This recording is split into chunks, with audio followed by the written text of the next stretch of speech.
The book of Mark chapter 7. Then came together unto him the Pharisees, and certain of the scribes, which came from Jerusalem. And when they saw some of his disciples eat bread with defiled, that is to say, with unwashen hands, they found fault. For the Pharisees, and all the Jews, except they wash their hands oft, eat not, holding the tradition of the elders. And when they come from the market, except they wash, they eat not.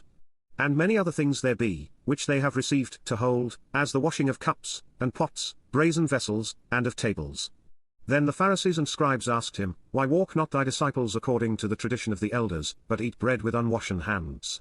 He answered and said unto them, Well hath Esaias prophesied of you hypocrites, as it is written, This people honoureth me with their lips, but their heart is far from me.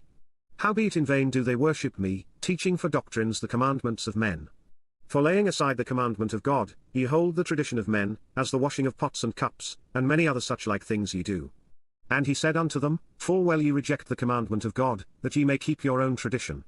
For Moses said, Honour thy father and thy mother, and, Whoso curseth father or mother, let him die the death. But ye say, If a man shall say to his father or mother, It is Corban, that is to say, a gift, by whatsoever thou mightest be profited by me, he shall be free.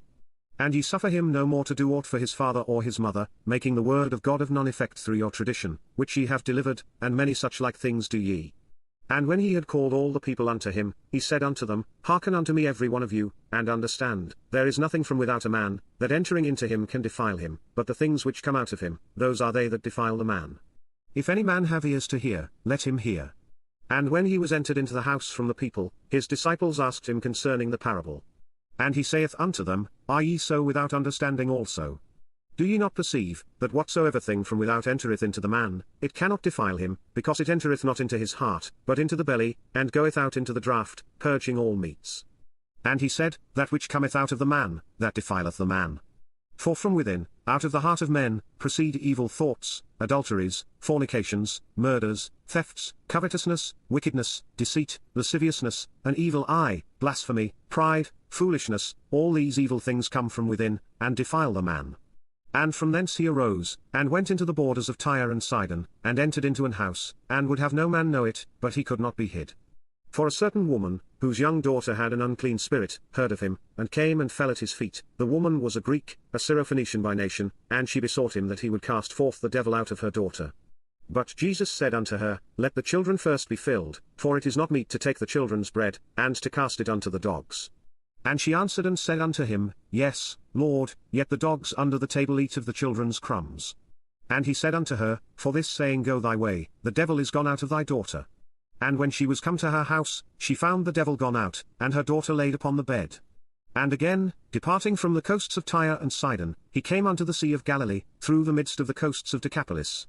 And they bring unto him one that was deaf, and had an impediment in his speech, and they beseech him to put his hand upon him.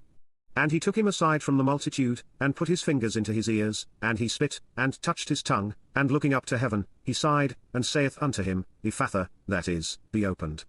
And straightway his ears were opened, and the string of his tongue was loosed, and he spake plain. And he charged them that they should tell no man, but the more he charged them, so much the more a great deal they published it, and were beyond measure astonished, saying, He hath done all things well, he maketh both the deaf to hear, and the dumb to speak.